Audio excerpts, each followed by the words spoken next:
嘿，欢迎来到每日更新的丰盛奥文哈。今天来继续为你捕捉恋人的讯号哦。今天是很热门的题目，叫新恋人已经抵达。新恋人已经抵达，这一题应该都会捕捉到非常近的人啦。好，那我们还是来看看今天的这个故事线会怎么走哈。好，我们等一下来看进牌子的时候，如果你需要看清楚一点，可以按下暂停哈。好，来第一张权杖8。因为按下暂停会有图标哈，所以有人就往这里。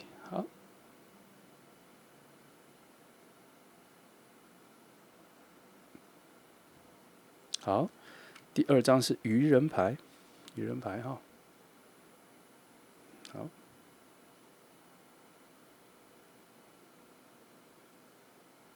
好，第三张是命运之轮。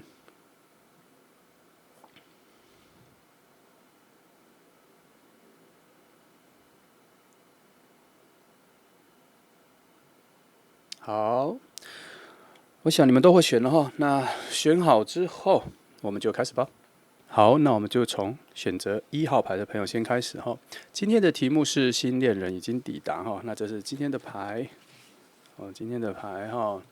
那我们一样先选出5张，看一下基础的能量的走向跟结构哈。来看看今天会不会有别种不同的故事线产生哈。你们都听看看哈。好。来，好，5张哈。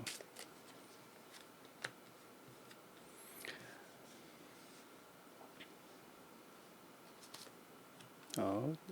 第3，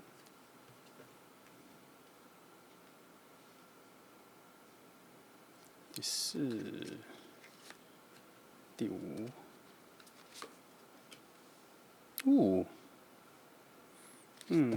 就要出个难题咯。来，以猎人牌开始的话，我必须说，这一个人，我不知道他近期会不会出现哈，但是他出现的节奏跟速度挺快的哦。那什么意思？就是说，它一出现的时候，会有一个很瞬间的感觉，让你感觉对，会感觉就是它，然后会有一种吓了一跳的一种感觉。什么叫吓了一跳？就是你心里会一惊哦，就是会麻一下的那一种瞬间的感觉。但是这一个人，他只会经过你身边一下子，他不会太久。意思就是说，他可能是你的朋友的朋友带来的人，然后遇到了之后，这一次之后就没有了，因为他恋人牌嘛，他这个风能量非常强，是急速的，是擦过你的皮肤的哦。这个瞬间是这样子哦。他恋人牌并不是一个会长久下去的一个爱情牌，但它是一个非常好的起点。非常好的一个邂逅，非常好的第一次初见，知道吗？然后又因为旁边搭的是权杖侍者，这2个相辅相成之下，只能说这个火焰并没有被风能量慢慢的烧起来，它只有快速的吹起了风能量一阵大火之后，它就要消失了，然后它就会权杖侍者，它就会保有了原本的基础能量，那它没有办法持续，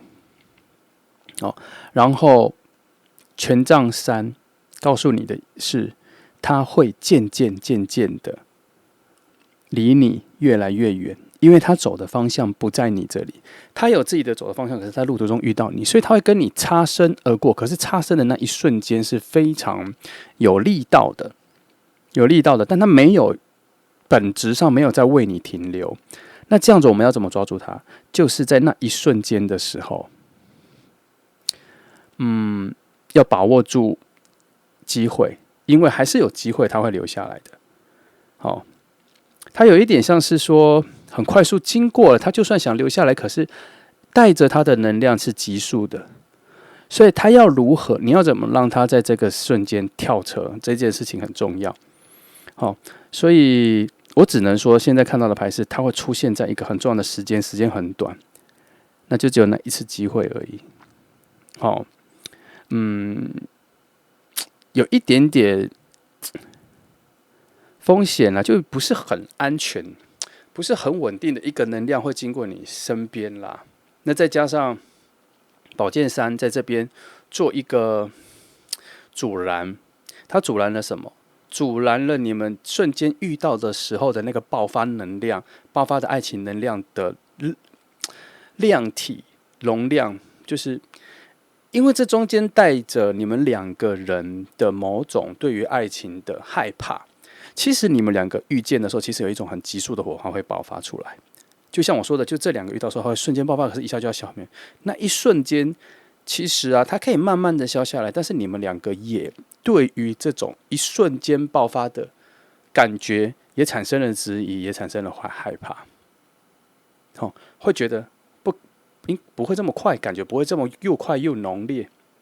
不会一下子但那个就是你们两个相遇的一个很重要的契机。我没有说这一个契机就只是擦身过去就没有了，没有，他只是跟你说这个碰撞非常重要，要好好把握住，有这个讯号哦。那如果这一次错过了，他离去了，他往他的路继续走下去的时候，之后我没有觉得他会再跟你有交接点了，他就是消失的无影无踪了。就是这个瞬间而已。好，是有点，这题算是有点给人家有点为难啦。可是有很多时候就是这样，你当下的感觉你没有很确定，没有再去追求，没有再持续去追求的时候，它确实就会从自己的手上溜掉了。他这一题，今天这一题选的1号还确实有这种很容易从手上溜掉的讯号。但似乎这也算是一个很珍贵的相遇，好像说，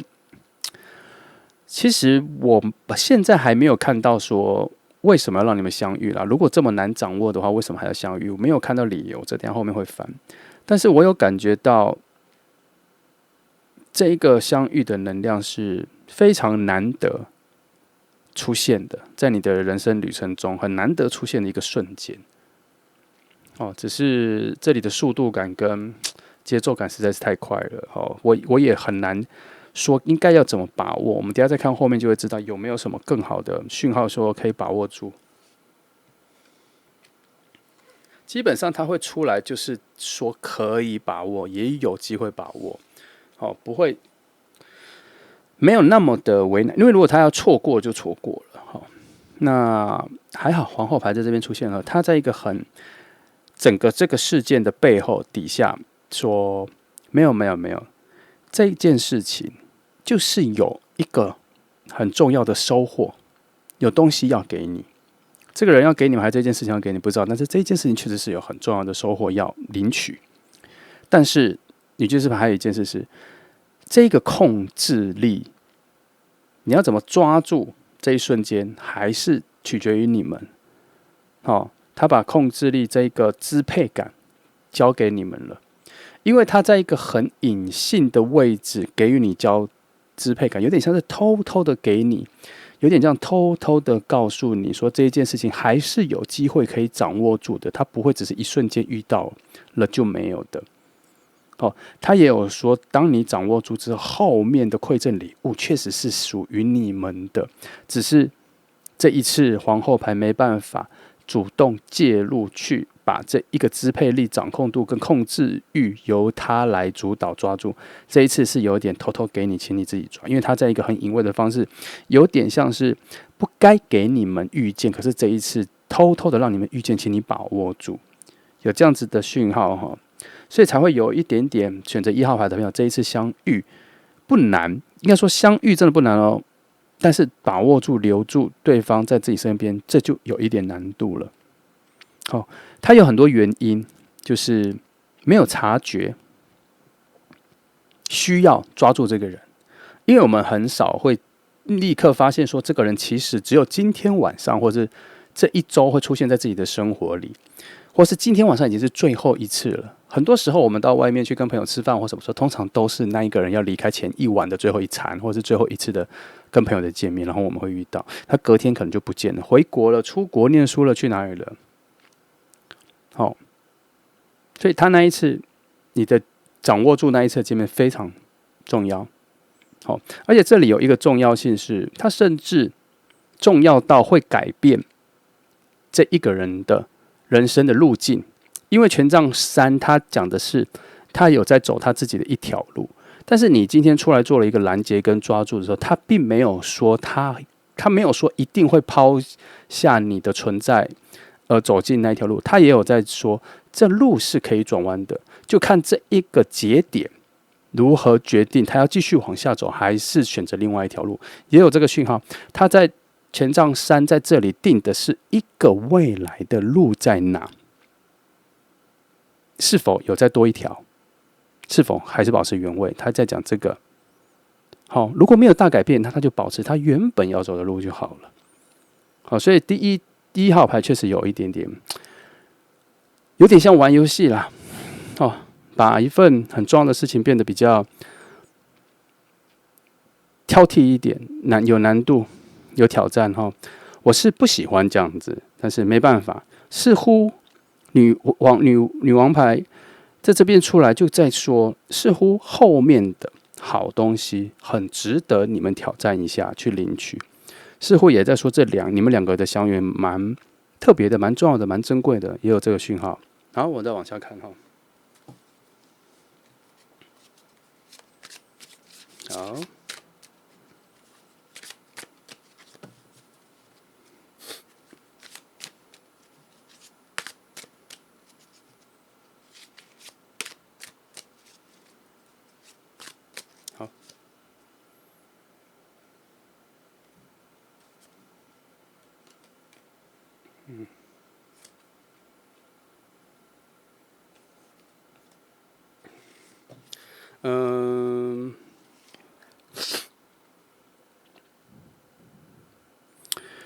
他这边在说一个他说你们两个相遇的瞬间其实那个感情能量是蛮淡的，很难，其实算是蛮难察觉彼此的心意的。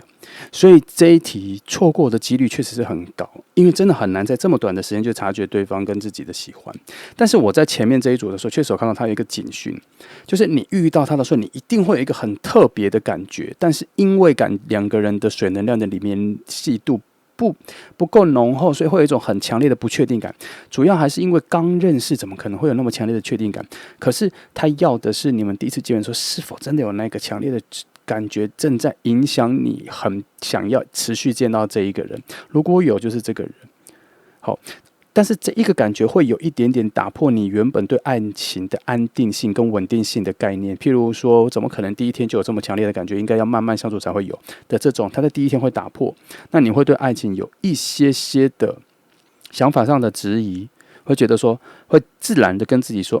不可能跟一个人的发展这么快，需要再慢慢来。会这样子质疑或挑战之后，提醒自己之后，其实就很容易就错过。这一题真的很风险很高哈。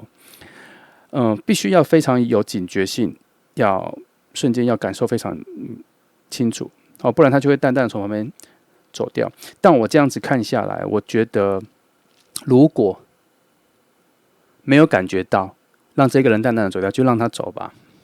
我个人认为是这样。好，因为我一直觉得感情这个东西，当你特别去硬凹、刻意去拿什么东西，我觉得那一个当下都不自然。他一定会有一种非常自然而然的心意，让你跟他都觉得我们想要持续下去，而不是单方面的特别做了什么。所以我在说这一题你们相遇相撞的时候，我觉得对方如果也有感觉到，你就会感觉到，然后你们两个就会勾住，就会非常难解开，并不是单方面你一定要刻意去做什么，刻意去确定是不是这个人，我觉得不需要，你就自然而然的感受有没有一个很强的喜欢你的感觉，或是你有喜欢对方的感觉，同时出现的时候，我想应该就对了。还是我真的觉得建议要再淡自然一点。所以他这个圣杯侍者，我觉得他提醒的一件事是，这一件事情感受上、情感上其实是非常非常淡的哦。他其实也在告诉你说，要放的这么淡去感觉才对哦。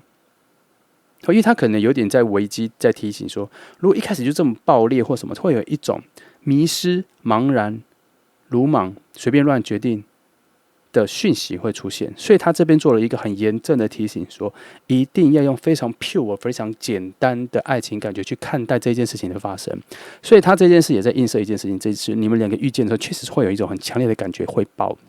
出来，对方也会有。好，所以这个比较像是不是在描述情况，而是在建议你要再用比较淡的方式看哦。好，虽然前面有一种就是希望你们能够把握住，可是因为这个位置是放在非常强大理智的位置，在做提醒，所以他在说淡淡的看就好，好吗？然后记得，当感觉非常强烈猛烈的时候，节制牌就出来了。他希望你好好从主观跟客观的角度去看这一件事情的发生，是不是有点太过不可思议？感情是否太浓烈？是否有点太害怕失去？是否为了太害怕失去，或是感觉到一定要捕捉到，好像难得出现这样子有感觉，一定要把它抓住，这种感觉是对的吗？会不会太极端，或者太强？这边节制牌也在这里做了一个非常大的提醒，说要保持一个中庸的态度去看这个可能会即将发生的一个感情的瞬间。这两张牌都是提醒，他没有在帮你决定，他只是在提醒，似乎要这样子你才能够看清楚你眼前的人是你想要去捕捉的，还是对方自己自愿想要留在你身边的。其实这是有差别的哦。你们两个的这个浓烈的感情必须要平分，好吗？这边有一点在讲这个必须要平分的意思是说，他也要有很强烈的要留下来跟你一起的讯号，也是很重要的。而不是你感觉到他可能很快就要离开，所以你要立刻把它捕捉起来，不能只是单方面的，要达到一个双方的平衡，的感受才会是对的。所以他才叫你用淡一点的方式去看，你才会看得比较清楚。我觉得他这个淡比较看得比较清楚，因为他怕你一头热了，感觉难，好像很稀罕，好久没有这种感觉了，然后就一定要把它抓住。他有点叫做先不要。你可以先看看，这是他的建议哦，这不是他的指令，记得这是他的建议。然后下面是形容出了那个状况，但这是他们的建议，好吗？你可以去取舍你想要的做法。好，这边有出现了，这边台面在说，他希望你理解一件事情，这一件事情爆发的感觉，瞬间的情感虽然非常的浪漫，很稀罕，很难得。时间也很短，很急促，但是其中也包含了非常多的未知，很难在第一时间确定。这边也有说，你要在这种权衡之下衡量一下，你有没有能力去慢慢的挖掘这个不安跟未知。这只是第一次见面的讯号哦。你要该怎么说？这3张真的提醒的很重，他提醒着说，看清楚一下。他其实不是阻止你，他只是希望你再看清楚一下，再确定一下，这一个瞬间遇到的喜欢的人，他也很喜欢你的人，他只是希望你看清楚一下是什么状况，他没有给你一个方向，或是给你一个答案，或者叫你指令说不要或要，没有这个讯号，他只是说看清楚一下，感情先放淡一点，收回来一点，平衡一下主观跟客观的想法，去看一下这一件瞬间发生的事情，再做任何决定，再让对方做任何决定。他这边做了很多提醒，那听得懂的朋友应该就大概知道我在说什么，因为我不太会去直接对于你们下一些指令，或是直接给一些答案来改变你的选择。我不会这样，我通常都只会跟你说有各种可能性，你要自己比较，自己做选择。那这里他说这一个事情确实是会有一种瞬间爆发起来，就瞬间很喜欢对方，他也很喜欢你的。但是以现实面来说，我们回来最初，为什么你会错过他？因为他要去的地方跟你现在所在的地方是不同地方，所以他要留下来，跟你要把他留下来，都会让他有比较大的改变跟比较大的决定。所以他这边说，要先看一下，要先弄清楚一下，你们接下来的发展是否有大大的影响你们两个接下来的生活方式跟生活模式。那影响之后，改变了之后会对你们影响多大？这件事情就是叫你们在那一瞬间，什么要想一下，退一下，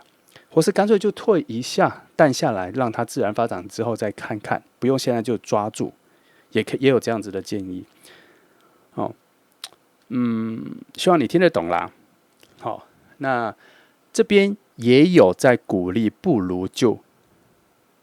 冲啊，也有，但是我不太往那边讲，因为它这个冲啊的讯号不够强，没有强过上面。即使射手座的火能量在这里出现了，但它也被比较重的理智讯号所框限住。它这边发挥了射手座的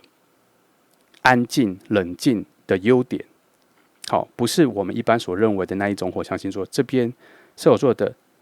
静下来、深思熟虑的优点在这边有展现出来，而它在这个位置是展现射手座那个位置，所以它这边也在提醒我们射手座都很容易一头热了，但我们都知道这个时候要冷静看一下。那你呢？大概讯号是这样哦。好，我们再往下面看。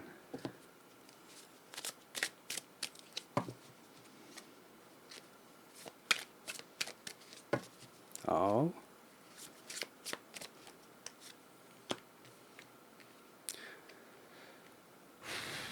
我看一下这里哈。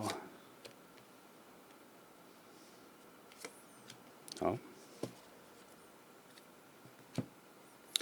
宝剑9哈，魔术师牌，我先讲好的啦，他现在先听坏的，其实都没有特别坏。我先讲特别好的，特别好的是说，其实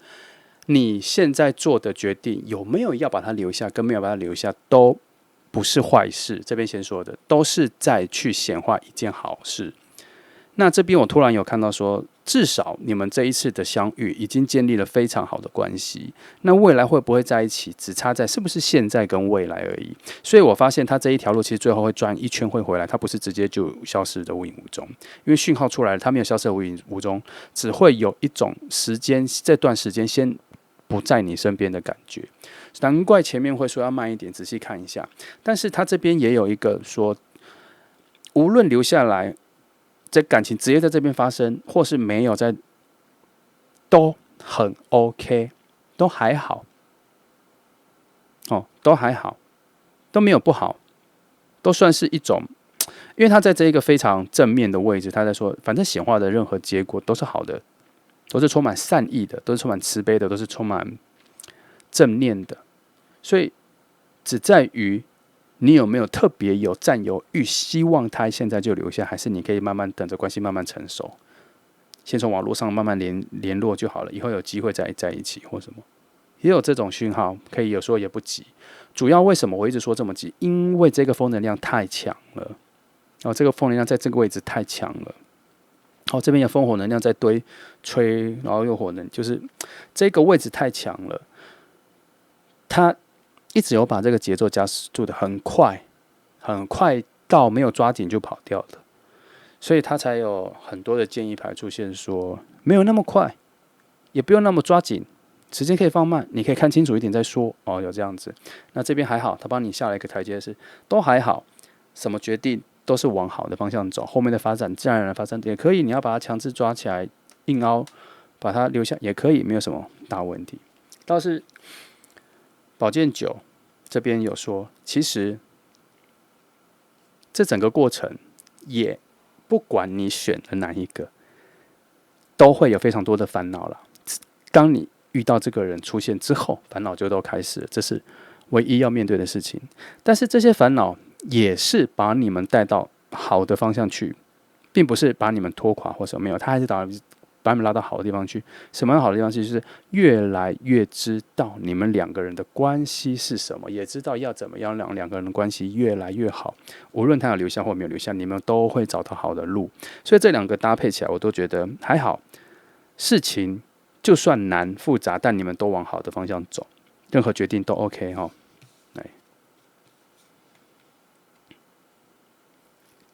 好，那这边也说，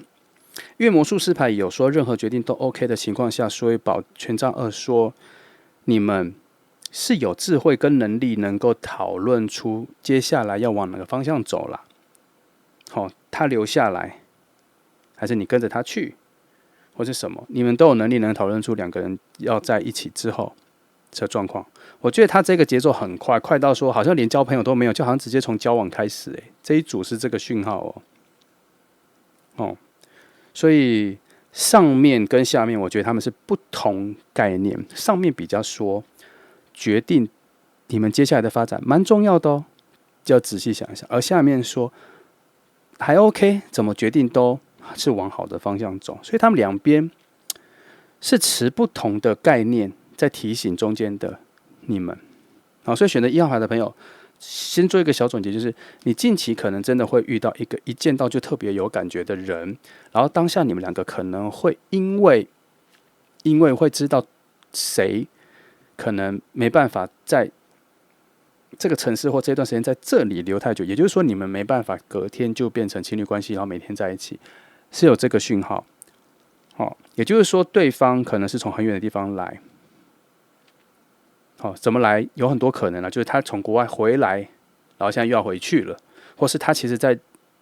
在你那个国家，然后他现在要出国念书了，他要去别的地方了。我觉得他这个距离都有点蛮远的。也别的城市的话，我觉得我不知道，但我觉得我脑袋出现的是别的国家。但因为遇到你之后，他可以做出改变，是这个讯号哦。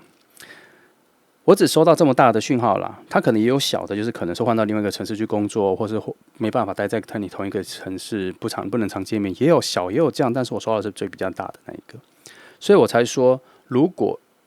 你们遇到的时候，这个人就决定不出国了，或是不往接下走了，这件这种事情的决定还蛮大的，所以上面才会有比较强的建议说要等一下，不要冲动哦，可以等哦。那下面又说，无论有没有要等或是什么，都是好的发展。所以他这讲的，他上面讲的是比较现实的啦，就是以现实的做法来说，可能要比较温和一点比较好。那下面是说他们是看得比较远呐，他就觉得无论你现在做什么，反正好像你们两个终究会在一起，或者终究会有一个长久的联系，不会，因为好像这个遇到是非常珍贵的，所以你们会想到有什么方法持续保持联络不分开，你们会想到。好，那回到最初，他有说这个一瞬间可能没有把握住就没有了，也有这个讯号哦，因为有可能在你们聊天的时候，发现对方可能没办法在你待的这个城市或这个国家久留，他很快就要离开的时候，你可能两个人都会有很快就放弃持续下去保持联络的讯号，所以我才说这个也很快就飘过就没有了，也有可能会有这个讯号。好，那他就不符合这里，无论做什么决定。也没有啦，我觉得应该要收回这句，也没有说不符合，就是说会变成另外一个关系，会变成另外一种关系，但关系也是能保持着，可能未来再回来或者再变成恋人也有可能，所以这一题目前看起来是光是这一个遇见就很珍贵了，所以只是说这个遇见这么珍贵，有点太激动了，所以上面的牌在提醒说，有很多决定不应该在这边下，应该要好好的想一下。上下词的上面比较悲观下面是比较乐观就觉得没差，什么都是好的方向，感觉就是好不容易让你们相遇，已经是一件非常大的好事，后面什么发展都是不会坏到哪里。好，来我们再看，好，看一下再看看有没有我喜欢的牌，用这个好了啊，帮你看一下两个的连结看看为什么要让他在这个时候出现然后你们是什么重要的角色在人生里那如果为了你们真的在一起的时候，关系是如何会不会大吵大闹啊？会不会其实是很互补和谐的哈？好，好，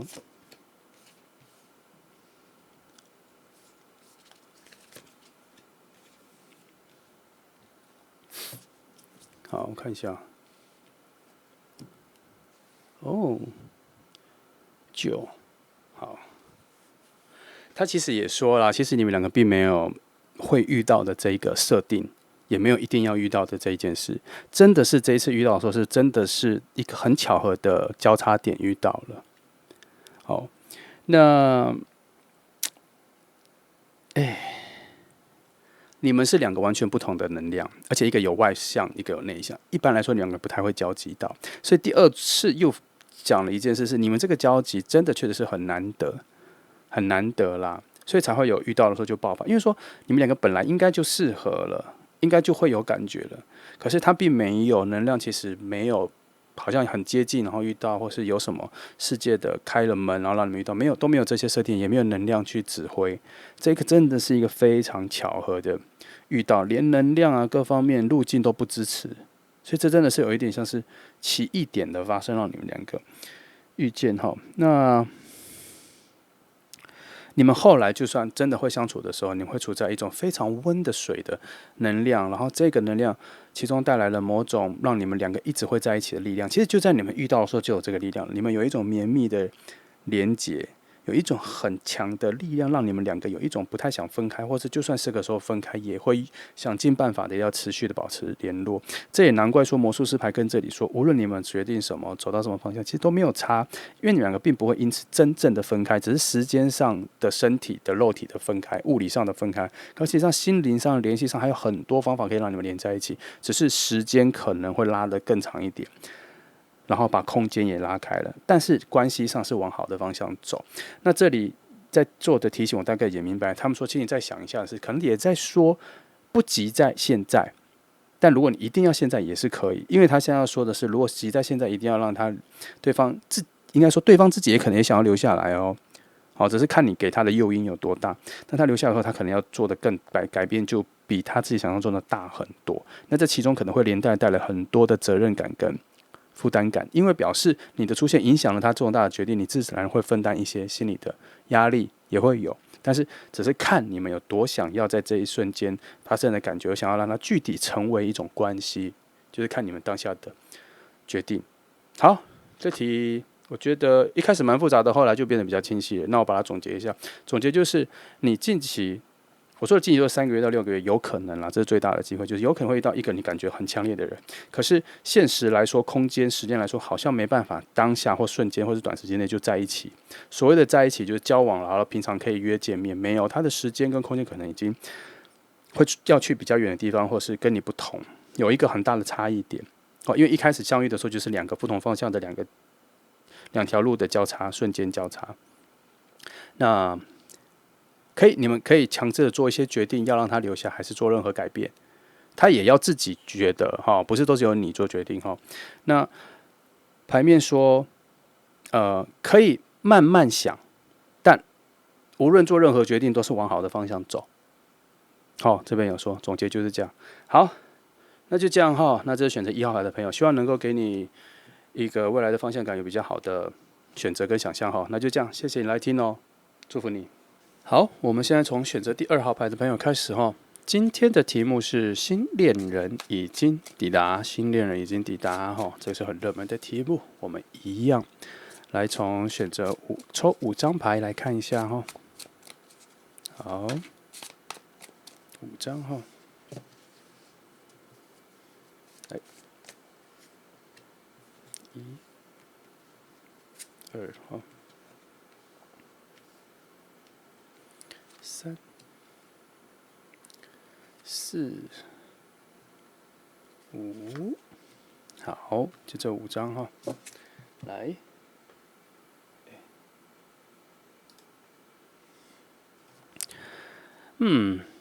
以战车牌来做开端，然后权杖女王在附近的话，我想哈，这个人啊，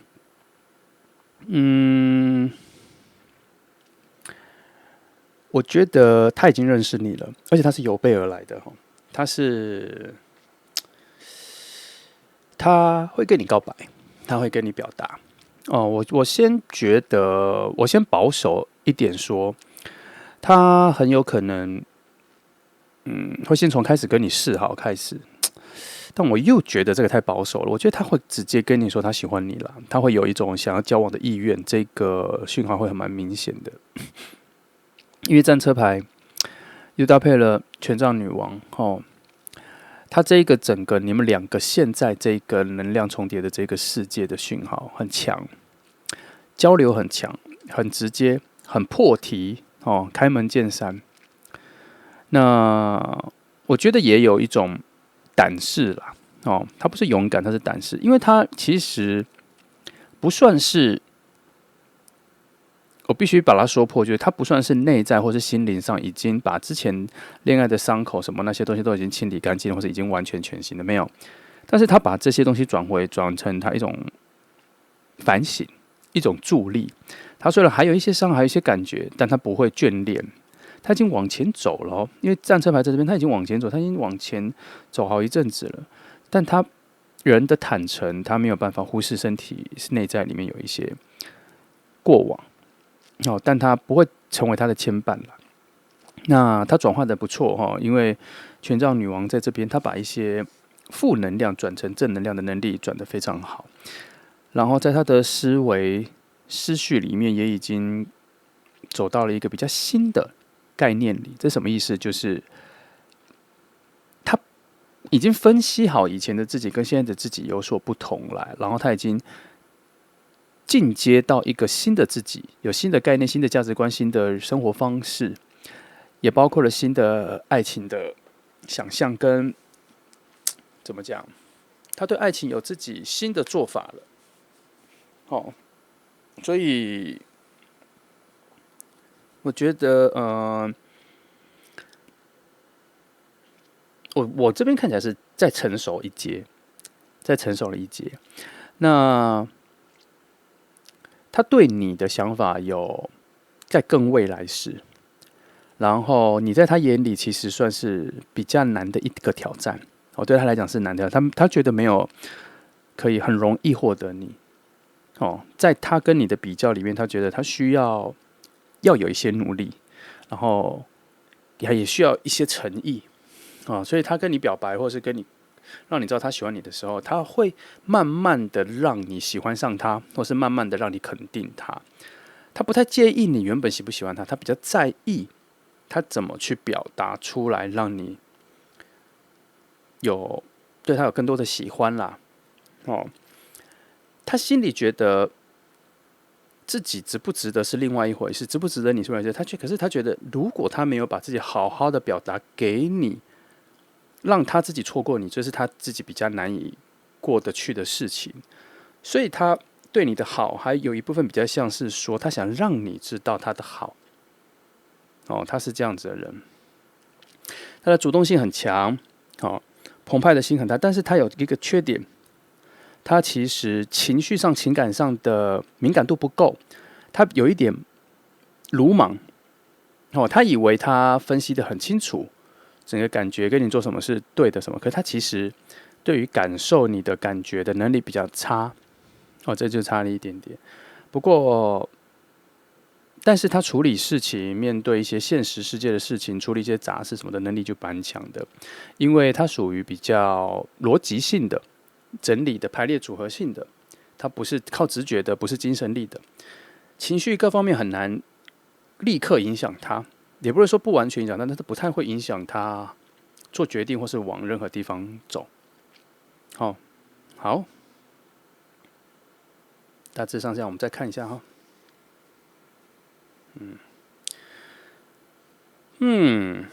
好吧，如果以这张牌来说，我觉得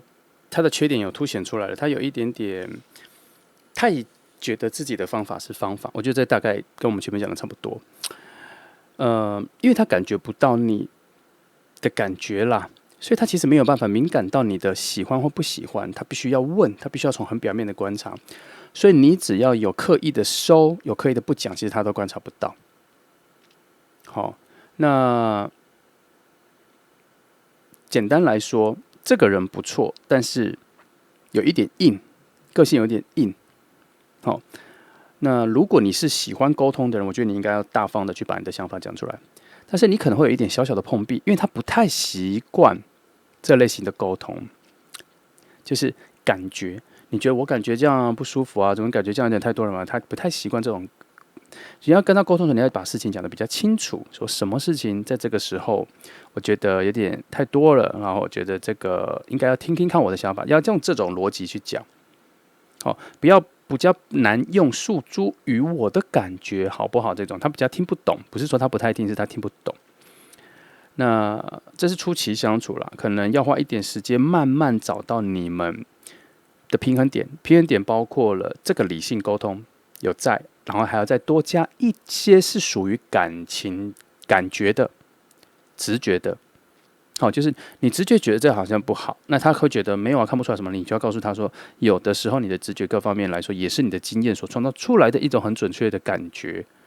好，也要让直觉跟精神面这一部分，也要让他理解到，这可能是你的特色，你的能力比他强的地方，比他更敏感的地方也很重要。情感的敏感对你来说很重要，这个你也可以让他知道，这是你们初期要找到一个平衡点哈。但是两个人相处，我目前看到是可以各取所需啦，不是各取所需啊，也是各取所需也没错，但是也可以说是找到一个平衡，发挥自己的长才能力。他确实在逻辑判断、整理、排列组合有秩序的东西，可能就比较强一些。哦，但是还是有点太相信自己的想法，他应该要再多听听看他完全没听过的方式。哦，这是他的小小缺点，前面有看到。来，我们再看哈。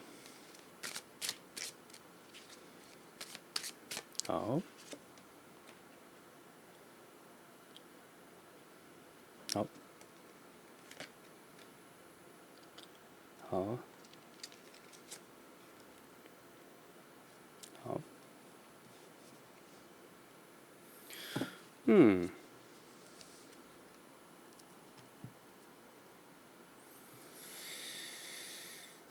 以这个地方魔术师牌来出的话，哈，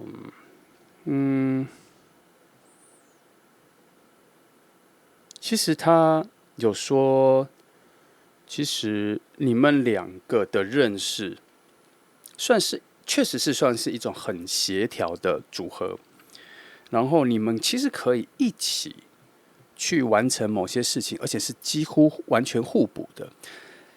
这件事情，在我们连翻到魔术师牌之前，我们刚刚就已经讲了嘛。你们可以各发挥自己的能力。刚前面已经讲了，就魔术师牌在这边很严谨的告诉说，你们是属于一种非常协调的四方能力各取两个的一种组合。所以，其实在这边看起来，其实你们还蛮适合在一起的。哦，那这边只剩可惜还没讲到怎么相遇的之类的，只是说你最近可能会遇到有一个比较主动去表白的人。那这个人跟你性，我不一定会要说性格上互补，我觉得像是观念上、做事上面、概念上、方法上，你们是互补的。怎么说？譬如我们拿旅游来打个比方好了，他可能是很多点子，相反，你可能是很多点子，然后去哪里，你会发现说，真的好像还蛮有趣的。然后他是立刻能够安排很好的行程，跟规划出一个顺序，然后他会分析给你听说，可能这次先去这里，现在才去这里，不然路不顺啊什么，他会一下就分配的很好，金钱啊各方面住宿两样可以分配好，然后你是很容易找到整个情境上跟旅游点哪些看起来会让整个旅游的气氛跟流畅性会更好的一种感觉上，觉得还不错，所以两个搭配起来的时候会完成一个非常好的旅行。那在跟人的关系的时候，你可能就会比较容易察觉某些人的心情已经变得不好。那他的能力就是他能够比较去主动去问清楚，找到方法去安慰别人。好，然后会问清楚事情的事情的起末在哪里，然后他能够搞清楚，那你比较能够洞悉人的精神面或是心情已经不好还是什么的。好，就是你们俩各方面是可以互补的。那节奏上这边没看到，可是看起来四方能量如果都互补的话，其实你们算是一种很协力的状态了。好，我很少在很严谨的，这次是比较特别，我在一个很严谨的规范的要求下，魔术师牌出现，告诉我说这一组的互补性、契合度非常高。好像各刚好把一个完整的事情各占了50-50，占得非常完整，我刚刚好。然后不过你们两个必须要找到一个新的相处方式，而这相处方式的原本的是的基础是在于一种新的兴趣、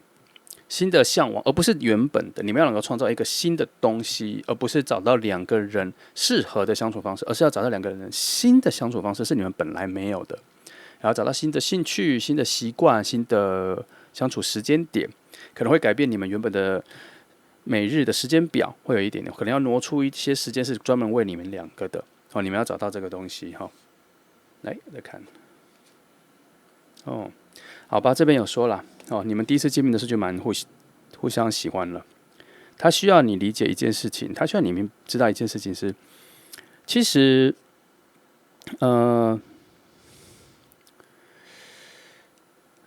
你们很快就能彼此吸引了，很快就能彼此吸引了。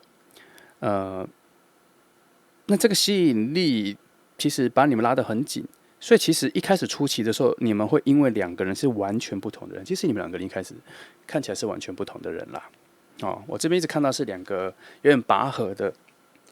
感觉，你们有一种拔河的感觉。那其实还不错，可是因为魔术师牌在这边，其实就算是拔河，也是一直属于一种很平衡的状态，没有什么问题。那现在加上恶魔牌出现了，那可以放心的是，他可能各方面外在声音啊、穿着啊、品味各方面都是就是你们是互相喜欢的，所以很有可能，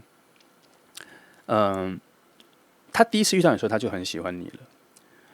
你也有可能其实对他就有好感了。这一题比较像是说他会再跟你表达，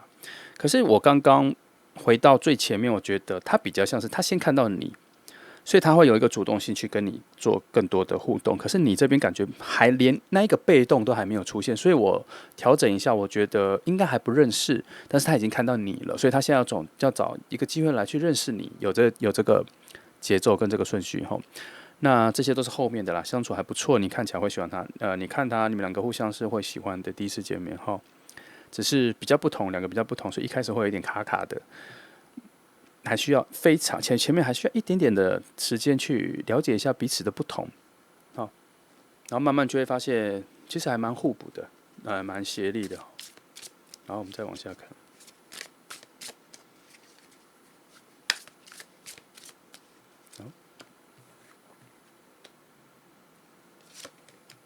好，直接翻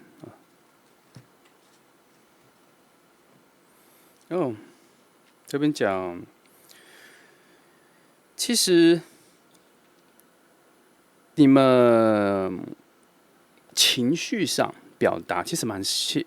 频率上、节奏上其实是很合的，只是判断事情上、观察人生是有点不太一样。但是你们的性格的节奏感，想事情的频率，其实连说话的节奏，其实你们都是合的。因为水能量很饱满，然后水能量很顺，然后其实你们在第一次见面跟他其实他第一次看到你的时候，他就已经大概知道你们应该很合。那你在跟他第一次聊天的时候，其实你会发现那个顺的感觉比你想象中的好。那我说的合是就刚说的节奏啊、频率各方面很合，但是其实个性各方面还有一些擅长的东西，其实是不太一样的。但是说合不合呢？刚才已经前面讲的是能完全互补的而且这个互补有时候你们是可以变来变去的其实这些组牌其实看起来很复杂，可是一直在某些点是补来补去，没什么问题。那宝剑2在这边，我可能就会比较有一点建议了，就是希望说你们其实你们两个的相遇，因为你们的不同，所以你们在初期的时候其实蛮爱坚持自己的看法，蛮爱坚持的。那这边有说，希望你们能够不要再那么不把话讲出来，应该要再更坦白一点的关系进展才会比较好。然后这边有这样说，那这一个需要你们慢慢的去找到方法，因为这可能是你们两个相处里面最难，开始的时候最难的一件事，就是把最真实的想法快速讲出来。因为你们其实一开始确实会发现很不一样，尤其是在想法、观念、价值观上面。但是你们又觉得好像聊天各方面都很契合啊，节奏都很快、很顺啊，什么都很。可是为什么讲到一些重要关键的时候就有点分开？那其实这不是你们两个不适合，而是你们两个的擅长的东西不同，好吗？你们的敏锐度不同，对某些东西的观察力、着眼点不太一样，很不一样。所以这边这个建议，然后，所以这边看到说选择2号牌的朋友，你近期可能会遇到一个有点像追求者，会跟你表达，不要那么快排斥他，不要那么快拒绝他，因为初期确实会有很明确的不太一样，但它不代表不适合，其实因为这是互补的一个很重要的初期，互补的时候就是因为还不确定互相补了什么，只会在一些彼此的差异中有些误会，这个就会有这个状况，所以近期如果遇到这个时候，可以再多花一点时间多表达一些真实的想法，对方才会知道原来我们这么不一样，所以才会知道说有修正的可能有修正的重要有改变一下自己的一个重要的契机有改变自己的一些必要啦。为什么一直讲不到那个重点？好，再往下看。好，我来看一下你们的连结。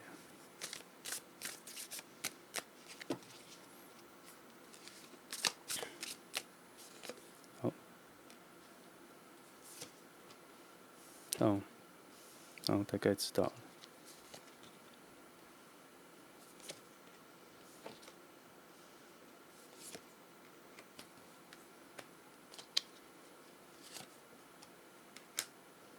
好，所以其实，其实你们的相遇是偶然的，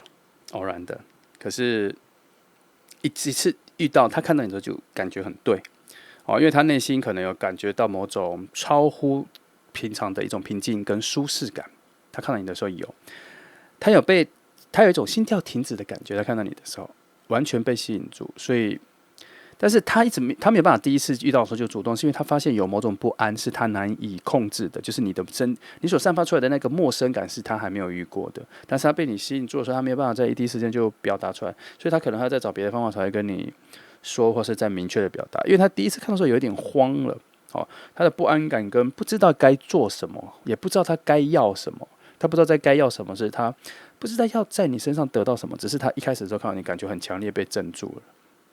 第一次看到的时候，然后你们的相遇确实就刚刚我们前面讲的，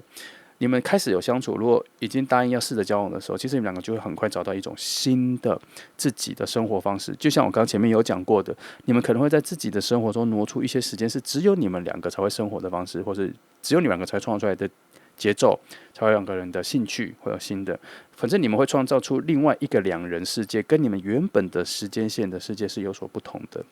会全新的，然后是有慎重安排的，不是靠直觉的，是两个人有讨论过的。你们会在这个讨论之中会讨论到自己彼此的相同的兴趣，或想要创造的新的兴趣，以前没有做过的事情，然后现在想要去做，然后两个人却觉得好 OK， 我们可以一起去，会有这个新的发展。所以我觉得你们两个开始交往或开始相处的时候，就会开始比较有你们会创造自己的新的默契了。可是这都是因为两个人有互补，一直能够互相补充彼此的需要，还能够看到两个人彼此的盲点，然后立刻就有找到方法，这是你们两个相处的很优势。那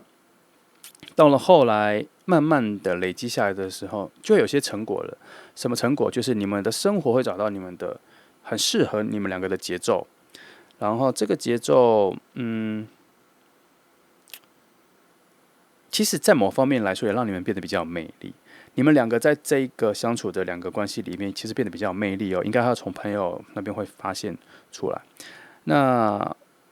他这边有说，其实你们两个并不会互相干扰，也不会互相依赖。两个就算在一起的时候，还很像两个各自散发自己各自魅力的两个个体。所以你们就算在一起的时候，也常常会被别人误以为你们是单身，因为你们的个人性质有被加强。哦，那这个可能有点像是缺点，就变成说，其实你们的气息还没有一致，还在一种只是为了互补协力状态，有点像是同伴或好朋友。所以这代表什么？水能量太少，你们的情感交流能量太少，所以你们后来在交流的时候要多交换一些心情上的事、情绪上的事。但我相信，因为对方比较不擅长，所以需要你带领哦。你要尽量发挥一些精神面的什么的，精神也可以让他介绍一些什么身心灵的东西啊、生命主义这些东西，让他明白有些东西是靠直觉的。那这样子之后，你们两个的气息、眼神各方面的流动就会比较接近，会比较像。这时候会从面相或是灵魂看起来就会比较像是类似的啦。他人家看起来像 couple 这样子，好。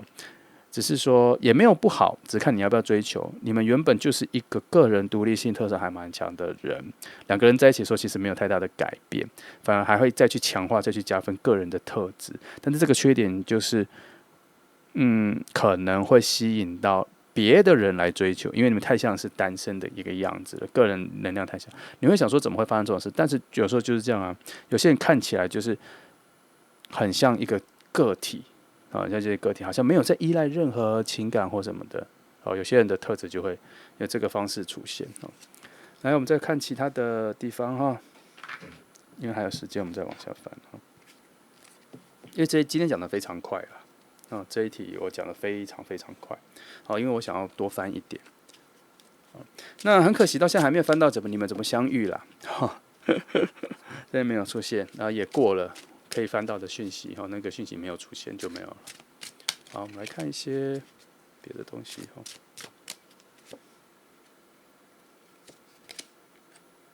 好，看一下，这前面讲过了就是你们会创造出一个新的自己的相处方式啦。然后这个新真的很新，就是你们也不适用在你跟你的朋友或是你自己个人，就是你们会有一种相处，就是只有你们两个一起做才有的啦。这里两个都讲一样的东西，那这是你们讨论之后选择的，这里也讲过了，这没有什么特别的。简单，其实也在说，其实你们开始他表白了之后，你们的进展还蛮快的啦，因为很快就找到两个人相处的节奏，没有什么太多适应期，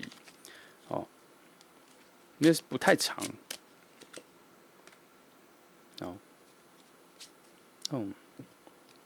看一下哈，那慢慢的，你们相处，你会发现一件很特别的事情是，你反而。虽然你们两个一起常出去做很多事情，有很多新的兴趣，就譬如说有更多想要去旅游的地方，想要去上更多的课程，或者想去学一个新的运动，或者新的技术、休闲技术，你们都会一起，而且你们会讨论好，会一起。那虽然事情变多，好像两个人相处之后，生活节奏变多，可是你心情上会越来越平静。然后其实你有在依赖这一个平静，好像跟他一起的时候，心情就特别平静。好像不是一个人面对世界，然后世界的那种纷扰、喧嚣有点降低，好像这个人可以跟你分担。这是你跟他相处的时候，有一种慢慢进入一种宁静状态、平静状态，你会慢慢感觉到。那所以你在跟他分开之后离开他，比如说他可能跟你离开2、3年没这样说，你心里就开始浮躁。但这一件事情不一定只有在你身上发生，只是因为你的精神力比较强，所以。你会比较容易能够感觉到，但对他来说，他本来遇到你，他就已经保持一个比较平静的状态了。他其实也是，他看到你，就是因为他觉得有一种前所未有的安静感。那个安静感带给他的，他可能不会用安静或宁静来形容，他会觉得是一种放松的感觉。那你这边我不太会形容说是放松感觉，因为我觉得你比较像是内在是你安静下来，但是你的节奏没有他快，你的比较慢。你的比较慢。它的不太一样啦，你们发生的时间不太一样就是了哈。来，好，这个其实刚刚也讲，这个我翻了又其实跟前面出现的时间地方是一样啦，就是其实这边有在加强一件事情，就是无论你们这个后面的相处、交往，然后再到确定关系这一段，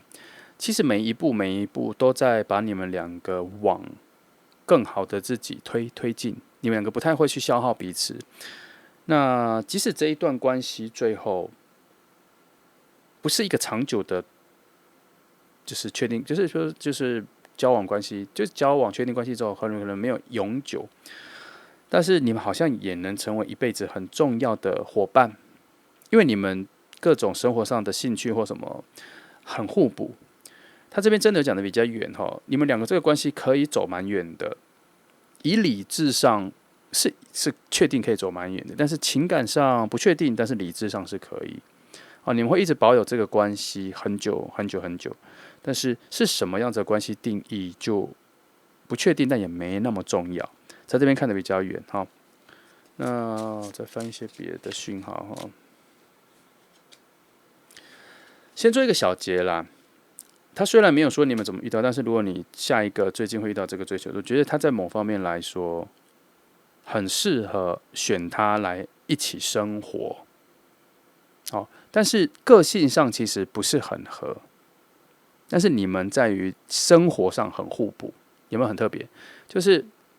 他不一定是情绪上，你的情绪上是最和最顺的人，但是会慢慢的很顺，慢慢的很和。可是初期各方面你们是带着两种完全不同的个性性质，就是可能在星座上会说什么星座跟什么星座是不合的，可是其实你们那都是初期，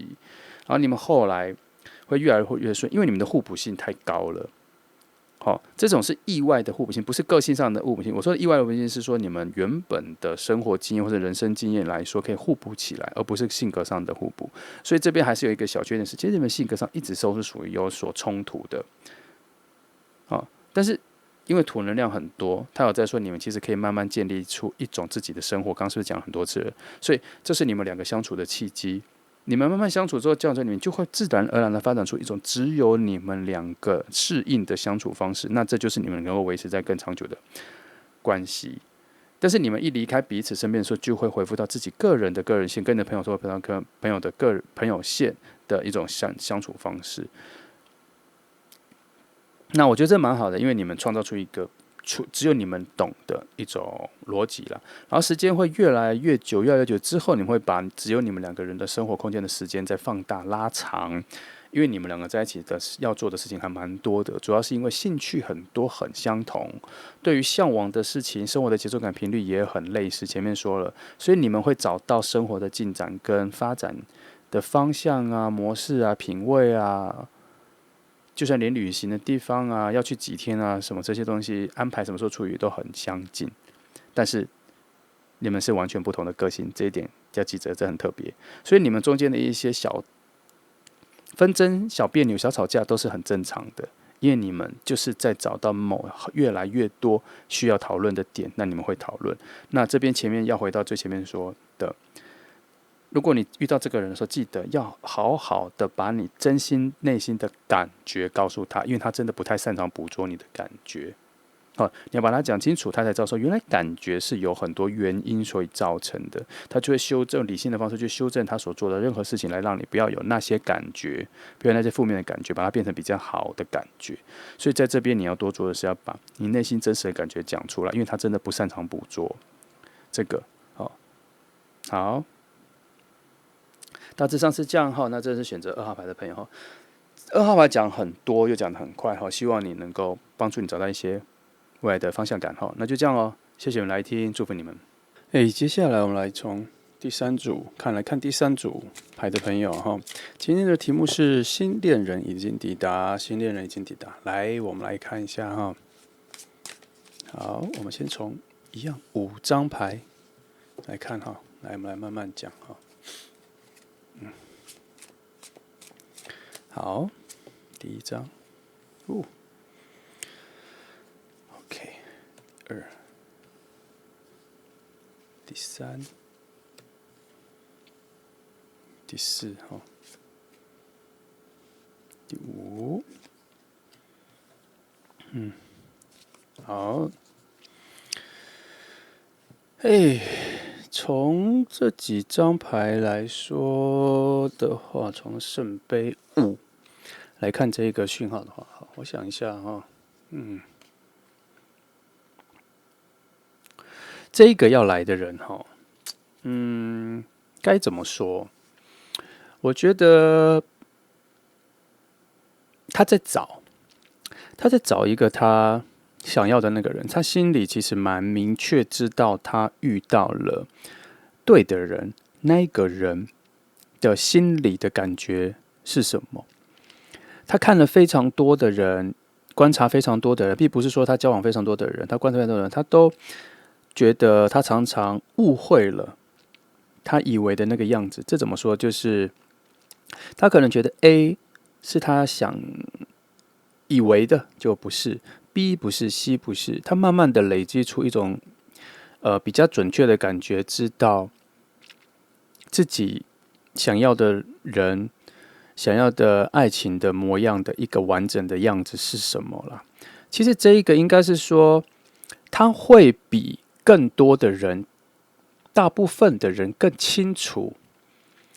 他遇到了他想要的那个人的时候，心境会是什么样子的具体的感受，他能形容得出来，而且他能很明确的去套用是否符合。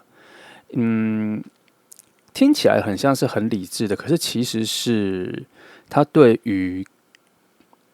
感受上的敏感度，他已经把它精粹到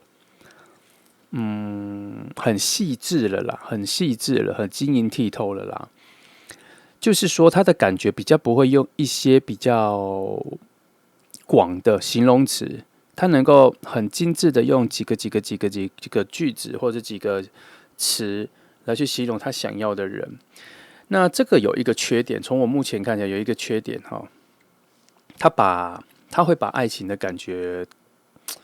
抓窄了，因为他可能也错过了他的判断对错，好坏里面，他也可能也错过其中原本应该也是好的事情，可是他把它判断成比较不适合他。因为人的可能性，就是因为有些特质在某些人身上是好的，他能够展现得出来。那这个是他的内在各方面的状况啦，这个没办法，在他身上没什么办法，但是他遇到你之后会有所改观遇到你之后会有，我不能说是一个大幅度的改观，但是他遇到你之后，他身上他以为的那个逻辑，他以为的那个样子，可能在你身上用不太出来，定义不太出来。他会有一个全新的想法，会推翻他之前可能以为的那样子，那就这个就真的很难说了。因为有些人就是说我不是说你一定很特别到能改变他，可是对他来说一定很特别。你懂这两个差异？在他的世界里，你的特别有起效果，或是你的普通，这样讲有点失礼，但是要这样形容你的普通，或是你觉得自己也没那么特别的这个性质，在他眼里却是一种很独特的样子，能影响到他。这就是只是两种价值观跟两种想法撞击之后的一个突兀奇异点啦。那也就是说，其实你是适合出现在他的世界里的，因为你会把他一些原本以为爱情是什么样子的规范打破了也会有点修正他在找在等的这个概念，其实应该要再随性一点，再自然一点，再随着风啊，随着水漂移遇到，然后感情激动这样他的找啊看啊，一定要有个恋人啊，这种概念有点太强了。还好啦，还好，因为宝剑10在这里你会是他的大转弯点啦，你会让他原本的思维，我觉得算崩盘嘛。因为他也不是塔牌所带来的一个意念我觉得也不到崩盘啦，就是有点挑战了他自己的想法。他心里会有两种东西在挑战，一个是他原本以为的，跟他遇到你的时候的那一种新颖跟特殊跟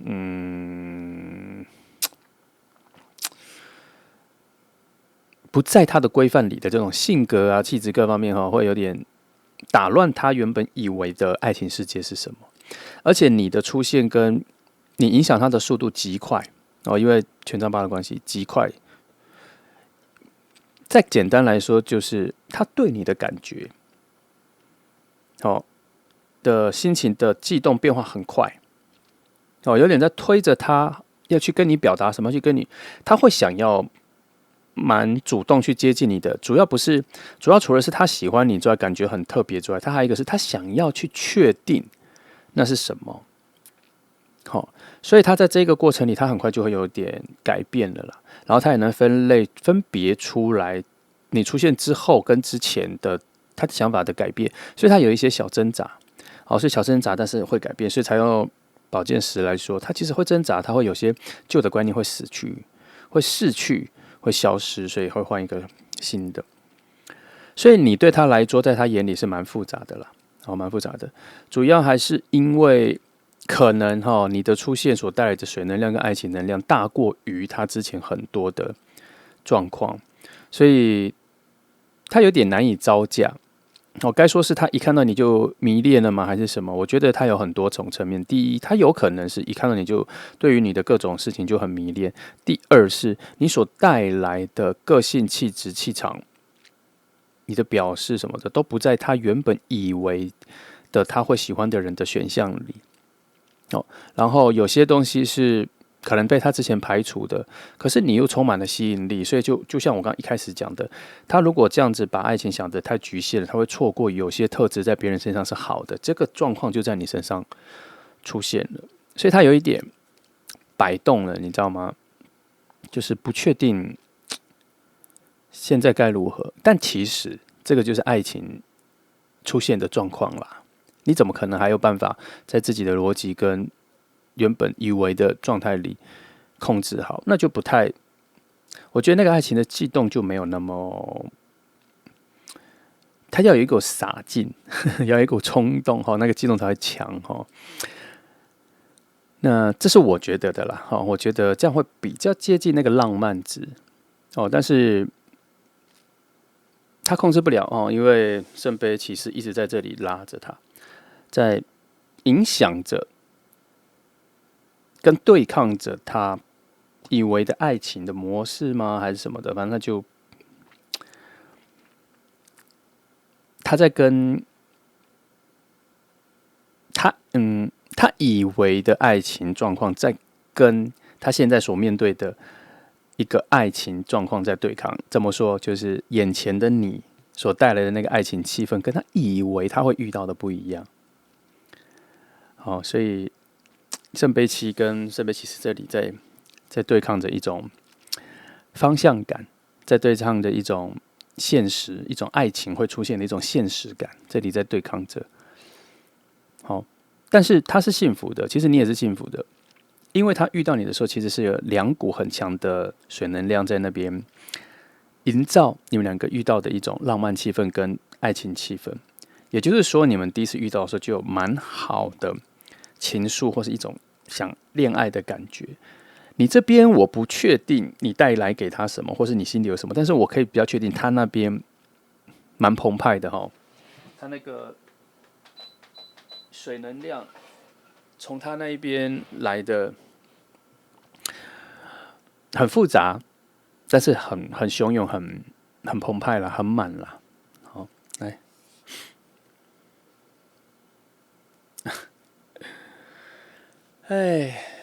只能说第三重感觉出现了。他遇到你的时候实在太多，他其实心底也有一种，就像我刚刚讲的，他原本已经局限了爱情应该要出现的样子，所以可是你身上又出现了他好像以前抛弃的又回来的那种水能量，就像我刚刚说的，原来其中还包含了他以前恋爱的时候，他以前喜欢过的那一种人，那种气质什么，所以你身上应该算是对他来讲是一个比较复合型的一种形象，应该是说你身上有包含新的爱情能量，他没见过的，跟他很熟悉的旧的爱情能量，也就是说，你有点新旧结合了一种很特别的气质，对他来说，所以他才会，我觉得在这个定义上，他才会有点混乱，混乱着跟自己的价值在吵架了，他自己有点在吵架了。就说你身上有一些他可能会觉得导致爱情失败的特质，可是这个特质又融合了新的感觉，他觉得应该就是你了这个，所以他混合起来的时候，他就像圣杯七一样，他很担心这前面这些东西他想要的有，但又觉得这些有的东西曾经带给他一些泡影，所以讲简单一点，他遇到你的时候，他整个人僵掉了。他跟你讲话认识的时候，他有点出乎意料的失去了自己的表达能力。这是他内心他的表达。所以我不确定他第一次遇到你的时候是在旁边看着你跟别人讲话，还是真的跟你讲话。但是我觉得应该是有跟你互动到，才会有这么深的感受。但是我觉得蛮浅的，他其实好像看到你的时候就已经有很强的感觉了。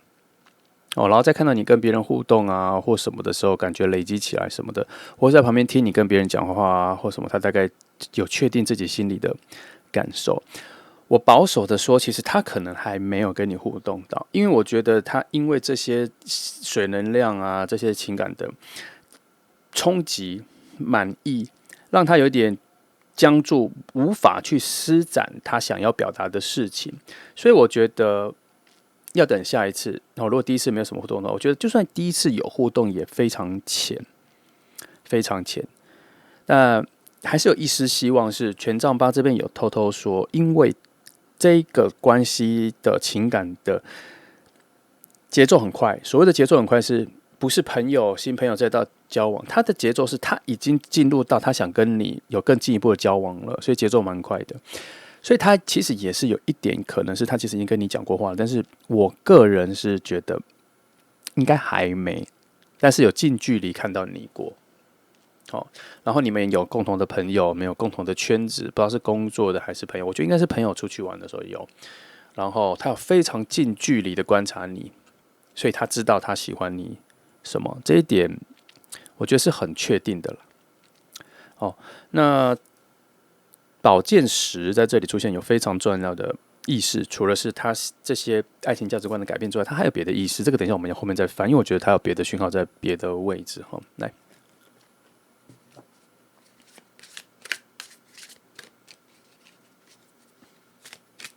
好，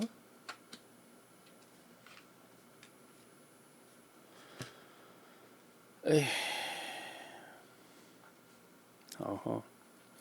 这一组我已经很久没翻到这么多水能量的牌了耶！无论我怎么抽来抽去，水能量的牌还是就冲出来。你看，几乎要把水能量牌都翻出来了。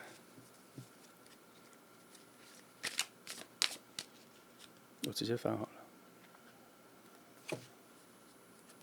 ，5号、8号。其实我先讲8的位置已经把我刚刚在讲7的时候的前面后面都又再讲一次。应该说我讲7的时候已经把8，其实我没有讲到6，我讲到7跟8，其实我是一起讲的。因为它有的时候它一张牌，它不是只是一件事，它可能在包含了要影响6、影响8，或是它可能这一张7会比较偏向8，或是比较偏向6，它有点像星盘。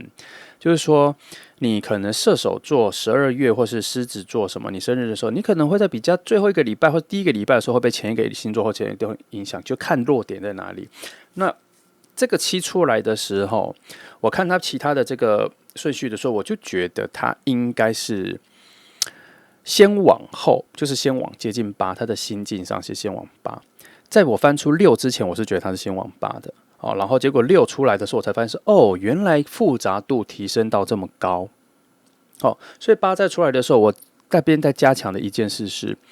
他应该第一次看到你的时候是没有跟你讲话的，因为他心里有做了一个决定，是还不确定自己心情的悸动是不是他想的那样？从我们前面这样推论看得出来，他对于心情跟心境、情绪、喜欢一个人的敏感度，他其实喜欢把它分得非常清晰、非常精致之后，再来确定自己的行动嘛。像前面已经说了，他是一个非常会精致化情绪的人。那8的时候就证明这一件事情哦，他没有这么会那么快出手，他必须要先看到某一种契机点。我还是觉得这个是个小缺点哦，因为他少了某种爱情里的奔放跟直觉。可是为什么他会这么挣扎？因为圣杯骑士带来的就是那个冲动、直觉跟一定要为爱情冲进去的那一种感觉，所以他才会挣扎起来啊。因为他有一点难以选择，他还想花时间确定他自己对你的感觉，可是他心里另外一个部分，或是整个宇宙的圣杯骑士的能量正在挖他，立刻把他像吊娃娃一样抓起来往你那边丢去。好，这个爱情人有这样，所以他在挣扎，他在搞清楚你的出现对他来讲是什么样子的感觉，非常复杂。哦，有旧的感觉，有新的感觉，有期待的感觉，还有难以决定的感觉，这情愫非常复杂。我看如果他要靠他自己整理的话，他必须要花很久时间，然后到下次再跟你讲的时候也表达不出什么，他不如就冲了吧。那如果我们今天看牌呢，我觉得第一次你们已经遇到了啦，但他其实没有表达什么，我们再等看看第二次机会。那圣杯5，圣杯5这边出现的话，他其实在跟圣杯8做一个搭配，而且在跟圣杯8做一个搭配，然后又混了圣杯7，真的不需要再解释的很仔细，就只是跟你说，他遇到你之后，他的情绪非常复杂，非常复杂。好，他其实也很想靠近，他其实也很想就干脆就离开，因为你身上带了蛮多，不要讲蛮多啦，有一部分他之前恋爱失败的样子，所以他有点觉得应该也是那样吧，就是他不想要，他可能觉得就是可能历史会重演吧，但他心里的有一部分就发现说有很多全新的东西，而且是他期待的东西。所以我们再往远一点看好了。如果水能量这样子的话，其实你们应该是蛮适合、蛮搭配的。你的出现有点像是他的恋爱史的某一个段落的总结，或是总结的心得，或是一个综合体。有点像是说他的恋爱经过了这么多，他以为他限制了或是设定了爱情它要的模样，结果你的出现挑战了这一件事情，有点像是你必然要出现去挑战它，也有可能像是说他之前经历了这么多，其实就是要到这个位置能看到你，因为他如果前面没有经历那么多，他遇到你，他可能不会看到你啦，因为他前面的那些感觉形成了一种他对爱情的感受力，所以他感受到你的出现，也有可能是这样，只是他没有料想到的是，他再怎么去想爱情应该要怎么样，他想要什么样子，可是出来的就是出乎他意料之外。尤其他对你的那种喜欢跟好感度太高，以至于需要挑战他原本的对爱情的价值观，会这样子哈。这就是爱情啊，你很难说不准啦，说不准。所以要比较，才一直说要比较放开感觉，要比较多元一点选项，好，要对爱情要有些多一点的面向去看待哈。因为就像我刚说的，任何爱情上的特色、个性、优点、缺点，在不同人身上会有不同的发挥，来，我们再往下看。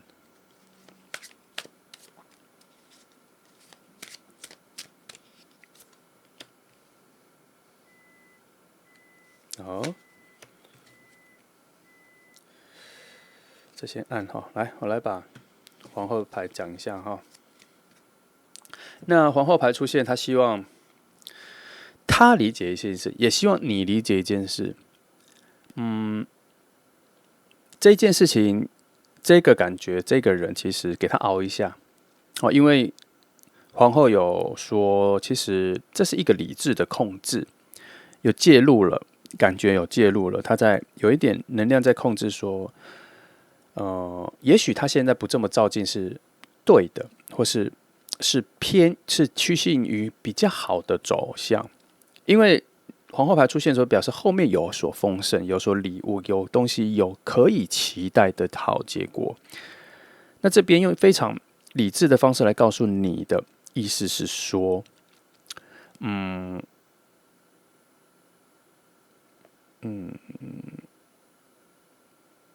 我不知道他是不是在说要有点耐心，因为如果是要有点耐心的话，表示这个人下次再出现的时间可能会比较再偏晚一点。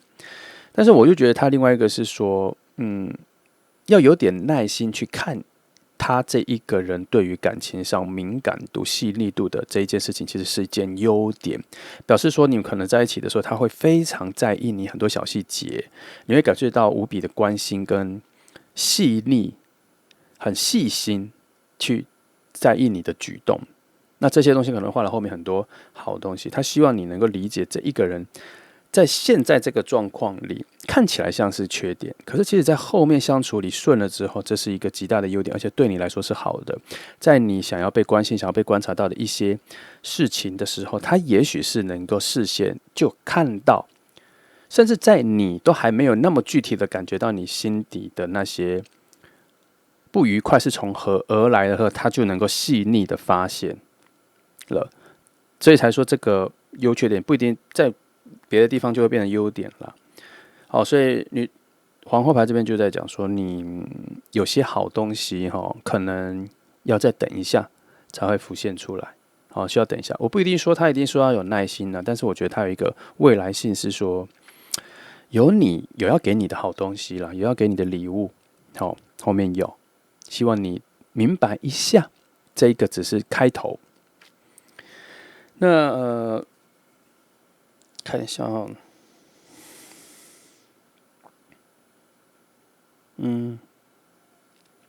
他讲的比较在后面一点啦。我觉得这里讲的比较后面一点就是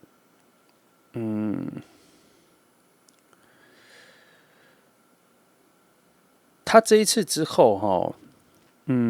他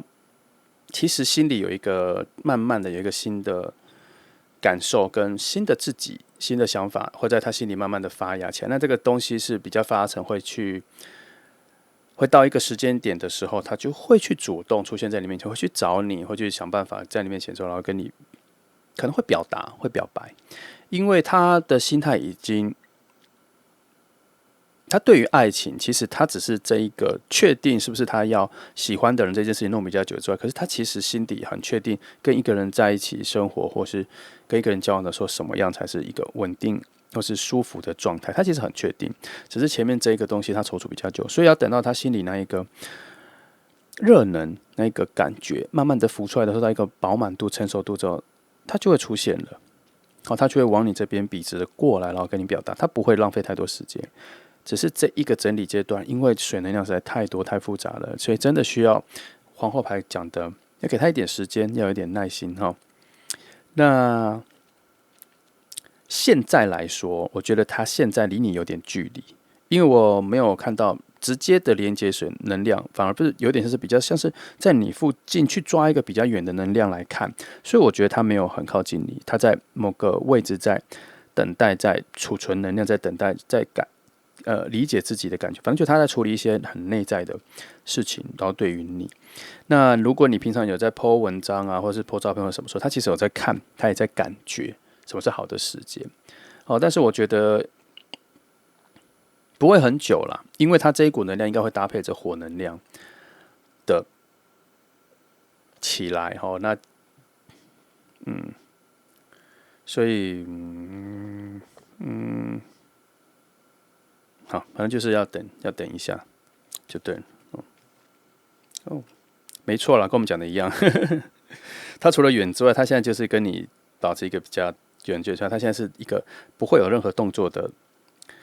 状态。那这一件事情，他其实是他自己知道的，所以他其实是一个蛮有智慧的人他知道不可以就这样子跑去，有点像是试探性的，或是只是想要冒险性的去找到答案，找到是否可以跟你在一起，或是找到他对于恋爱的疑问，这一个阶段恋爱的疑问的答案，他没有这么照进，他没有那么随便，他其实有很细心的想过，现在时机对吗？要这么快吗？这个他有想过，所以以他现在的决定就是先等一下，先停止哈，因为女祭司牌来，其实女祭司牌并没有介入他，而是他自己找到了这一个女祭司的智慧，是在现在先不要，因为他自己知道他自己心里的确定不够确定，但是也因为这样子，我觉得他有一点精神洁癖啦，他需要非常确定了，他才会浮现出来。好，但是好事是他已经出现了，他已经在你生活中他已经出现过了。好，他不是一个非常遥远的还在等他走来的人，他已经出现过了。那他现在就是女祭司牌也出来啦，所以我们刚刚推测也对啦。好，他需要这个静止、协调、内心非常安定的状态。好，甚至也不用女祭司牌出来说先等一下，把它按暂停，也没有，他自己就已经在我们翻开前他就已经停住了。我刚刚就说了，他在那个位置看着。想着自己该怎么往下做，所以他下次再次出来的时候，他应该就是已经准备好了。哦，他就是会让你很明确的知道。好，但是这个明确的知道，我有一个保留余地是，我觉得他不一定是立刻跟你表白，他会有开始比较多的主动性靠近你，这个是这样。有些表白是表白的话，我会直接说表白了。其实这一组因为权杖8的出现，我觉得他也有可能出现的时候就会表白，但是我觉得因为女祭司牌出来了，我觉得他静下来过，所以他不会在他如果要表白，他第一次遇到你的时候，他就会有那个冲动了。可是我觉得那个冲动过了，所以他这个持续力就没了。然后后来女祭司牌出来了，然后金币国王也出来了，我觉得那个安静稳定性把它停滞，然后让他心比较平稳了。所以我觉得他现在再出来的时候，他会以一种慢慢变成你很接近你的人、朋友比较重要的人，慢慢展开。因为他心情各方面就是已经定了。好，所以他的出现为什么？我觉得他也不算是你的新朋友，他只是一个不是够熟的朋友而已。好，不够熟的朋友。好，那我们再往下看哈。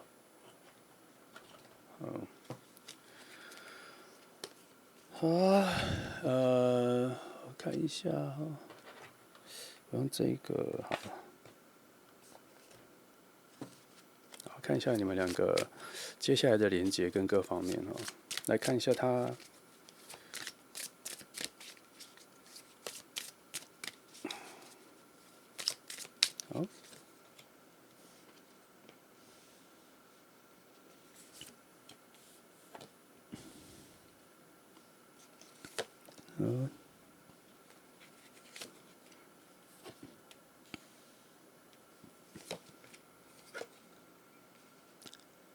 好，可能放不下哈。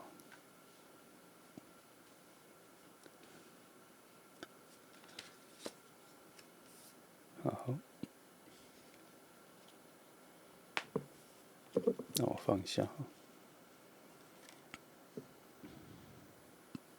好，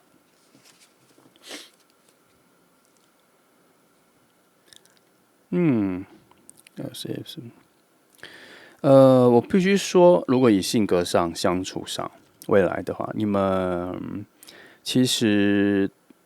没有那么契合，有很多的不同，价值观、想法上其实有很多的不同。好，这是现实面的东西，这个还是要讲，没办法避开。那可是你们的相遇其实是，是一个你们人生的一个需要有所调整的时间点到了，可是需要靠这一份关系跟这个爱情，就是这个关系会让你们有新的一个课程，去了解自己生活上需要有所改变，情感上对爱情的价值观上也要有所调整的一段课程，很重要的相遇。它不是只是为了要谈恋爱，或是要两个人相伴在一起，或是找到伴这样的。它这一题有着重了一个，为什么说课程？因为我发现，当你们两个相遇的时候，你们会有新的人格跟新的时间轴，会有新的对于情感的理解。它不一定是爱情的，会有情感的理解，会从一个新的方式开始。你们一相遇的时候，都会有一种在某些成分上会有一种重来，而不是它是重来哦，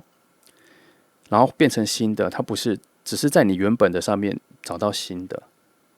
好，所以它有一个洗牌的概念。就对感情或是爱情的想法会有点洗牌，就有点简单来，就是说你跟他在一起之后，你对爱情的价值观，你跟你朋友怎么形容什么是好的爱情，什么是安全的爱情的时候，会跟你在跟他在一起之前讲的不太一样。好，你会有新的心得，然后这一次也会让你比较知道说跟一个人在一起，说生活应该会有什么样子的不同，跟你自己一个人的不同。其实有点废话，当然会知道，但是这一次会有一个很深刻的确定，说原来这么不同，然后你自己需要牺牲什么、改变什么、挪出什么新的时间来，为了跟一个人在一起。好，这一段会有这个新的。那